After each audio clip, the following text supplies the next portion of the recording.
Just keep chugging away at it. We talked for a while. You know, he shared his thoughts. I shared my thoughts as well. And Tommy's a guy I've been talking to since day one. You know, he's been a big fan of mine, and I believe in what he's done here in the past. And you know, he's coached, he's played, he's done it all. So anytime a guy like Tommy has advice or wants to share something with me, I always try to listen. How important is something like that, Rondo, at a time like this when this franchise, you know, you've got some tough times with tough losses? It's great. Like I said, he's you know, the biggest supporter here. You know, he's here every night, every home game, and he's rooting for us. He wants the best for our team, and he has some great advice for me. So I'm gonna take that and try to share it with my guys and figure some things out. Well, that's yeah. I saw some of that. You probably saw some of that too. But you can't do that.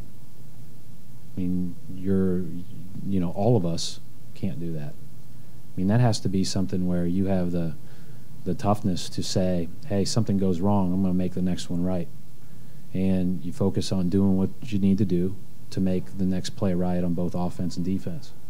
I mean, this is professional basketball. Things are going to go against you, and you have to respond. Things are going to go for you, and you have to respond. And again, that's why I admire the Spurs so much, because regardless of how it's going, they just play the same way. And I think that every coach would tell you that. And you know, I thought that, you know, whatever you want to call it, youth or on the court, you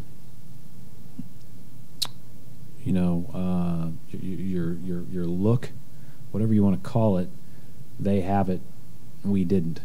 Celtics have a close one going into the third quarter, and then the collapse. It happened again. This time it was the Spurs. We're going to talk about it now on the Garden Report on CLNS Radio and Celtics blog.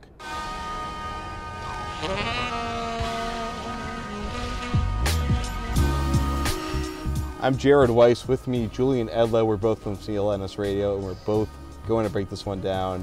Yep. You want to sigh again, just so we can really explain the exacerbation? We'll let you guys know when it's not a fourth quarter collapse at home, yeah. And then we'll have some news to break to you guys, because this is how the games end.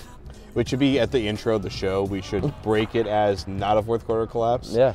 You know, and the thing is, a lot of those collapses ended with like maybe a couple possessions here or there off at the end of the game. Yeah. But we're talking about a major blowout throughout the fourth quarter. Well, it was a winnable game entering the fourth quarter, a 5-point game, but this one the Spurs just showed why they're so much better in the fourth quarter, and they didn't even do it with guys like Duncan and Parker and Ginobili. That they just showed how deep they are and blew this one open. I mean, so it was a 5-point deficit going into the fourth. By the 4:19 mark, when there was a timeout, it was 19 points, the lead for the Spurs. They just let it slip, completely collapsed, and then I think that was the timeout where they went with James Young and Pressey and Dwight Powell to come in, so they basically, Stevens conceded the game after an 8-minute or so fourth quarter that just kind of didn't go their way at all. They didn't look like they knew what they were doing out there on either end. You know, the funny thing is, when they brought in that scrub lineup, they actually only lost the rest of that game by 2 points. Right, well, so they played hard. We were just talking about how hard Dwight Powell was going to the basket. He scored 6 points. They were playing a lot harder than the starters and the key reserves were. Now, so playing hard and playing cohesively are two slightly different things here. But you look at the way that Rondo is running this offense. You see guys like Kelly Olynyk who look completely lost out there right now. But it seems like Rondo is still sitting back trying to be a playmaker when maybe it's time for him to be a scorer. For sure. He had 2 points tonight. He shot 1 of 5, missed a couple more free throws. He's one of the worst free throw shooters in the league this year. You know, his assist numbers are there. He leads the team by trying to pass, but I think on a team like this, a lot of the time, players are looking at their leader, who is Rondo, to, okay, maybe take over and score on some plays, and Rondo's not doing that. So that's been what a lot of their late game struggles out here have been, it seems like, when Rondo kind of doesn't dribble out the clock, but the ball ends with the game ends with the ball in his possession.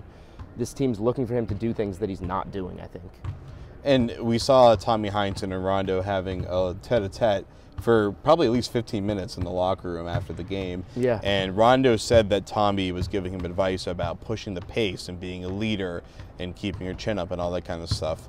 It seems like Tommy just needs to scream at Rondo, go to the rim, make the play. I mean, sitting back is what Rondo is as good as anybody else. That's what I would tell him to do. Yeah. I'm not Tommy Heinsohn.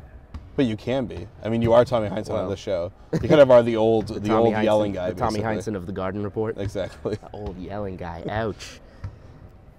Okay. Didn't mean to make fun of Tommy there, but I mean, you look at just the way that Rondo plays this game. He's the kind of guy that likes to sit back, attack when he wants to, slip pocket passes, stuff like that. He's great at it, but that doesn't work for this team when this team isn't able to execute the plays. And it's pretty apparent across the board for this team. He shows us why he was the perfect fit with the winning teams that he played on. You just plug him in. He's not going to be selfish and take any shots. He's going to find players in the position where they want the ball. When you do that on a team where you don't have scorers, then it doesn't work. Rondo has always been this type of player and never needed, and maybe it hurt him when he was younger, he never needed to take the next step as a scorer. And now in his 9th year or wherever he is in his career, now he's being asked to take a step to become a scorer, and it might just be too late. He might be, a distributor. Well, the thing is, compared to some of the scoring flashes he was showing probably before all the injuries started to happen when the Celtics were still really competitive, he showed the potential to be an effective scorer. That's true. Almost like Jeff Green, not the best comparison, but, can go off on any night and then disappoints on so many other nights. It seems like where Rondo is consistent in, his rebounding, his passing, his defense is solid, but he's never found that consistency scoring the ball, and it's amazing from, that game we saw in Miami where he had 40-something points, kept the Celtics in the game single-handedly against LeBron James, and he was the best. Rondo was the best player on the court that night. Why can't he do that more now with this young team that he needs to lead? It's a good question. I don't really have the answer for that. Why isn't it happening? But I feel like Rondo could make that decision. They have enough. So they're a three-point shooting team. They're shooting the three ball terribly. But they do have guys that, if they hit their shots a little bit more, will get a little bit more respect from the defense, which is going to open up driving lanes for Rondo a little bit more. And it looked tonight, and it looks like this a lot of nights, where Rondo doesn't have really anywhere to go towards the basket. He's kind of running around trying to find spots in the perimeter. They'll run pick and roll, and maybe he can slip a pass. He had a couple great passes to a cutting Zeller tonight, and that clearly is working. Him and Zeller is working, just they don't get a ton of opportunities. Him and Zeller are great on the pick and roll. Yeah. There was a play early in the game where Rondo had a great bounce pass to Zeller that he finished, and they've kind of had that connection going all season so far. So it was kind of exciting to see Zeller get into the starting lineup. Brad Stevens said obviously it was to defend Tim Duncan. That was the only reason. But, Olynyk was struggling, and I'm sure we'll get to that a little bit more. He has not been very good the past couple games. But, we wanted to see what the connection between Rondo and Zeller was going to be tonight. They continued it a little bit, but nothing special. All right, well, when we come back for part 2, we'll talk more about Olynyk's struggles, especially tonight. And we'll open up the boxing out and the Baller of the Night portions of the show. So we'll be right back. This is CLNS Radio and Celtics Blog. Presentation of the Garden Report. Is this the most upset you've seen, Coach Stevens? Yeah. Is this one tougher to take than the other one? For sure. Why? Why? Just had it going and then we lost it. It seems that people might have been a little discouraged. Just tired of losing. Is there a level of just like angry, disappointed, just kind of surprised at this point?